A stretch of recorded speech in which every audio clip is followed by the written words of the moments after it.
Hello friends, Thursday afternoon நேற்று அம்மா வீட்டில் இருந்தேன். நேற்று பார்த்து ஒரு பார்சல் வந்திருந்ததுன்னு சொல்லிட்டு ஃபோன் பண்ணியிருந்தாங்க. அடுத்து பார்த்திங்கன்னா லைனாக 2-3 பார்சல் வந்திருந்தது போல் இருக்குது. ஸோ பக்கத்தில் ஃப்ரெண்டு இருந்ததுனால அவங்க வீட்டில் கொடுக்க சொல்லிட்டு வாங்கி வைக்க சொல்லியிருந்தேன்.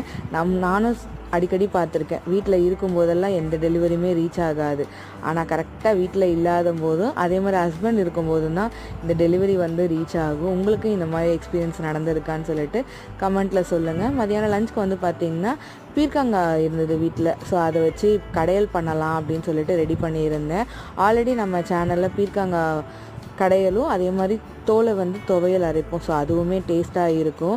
இதோட ஃபுல் டீட்டெயில் வீடியோ ஆல்ரெடி நம்ம சேனலில் இருக்கும். இந்த வீடியோ கீழேயும் டேக் பண்ணுறேன், வேணுன்றவங்க செக் பண்ணி பாருங்கள். சைடிஷ்க்கு வந்து பார்த்திங்கன்னா கீரை தான் ரெடி பண்ணியிருந்தேன், முட்டை போட்டு பொரியல் பண்ணியிருந்தேன். இதோட டீட்டெயில் வீடியோவும் அப்கமிங் வீடியோஸில் கண்டிப்பாக ஷேர் பண்ணிக்கிறேன்.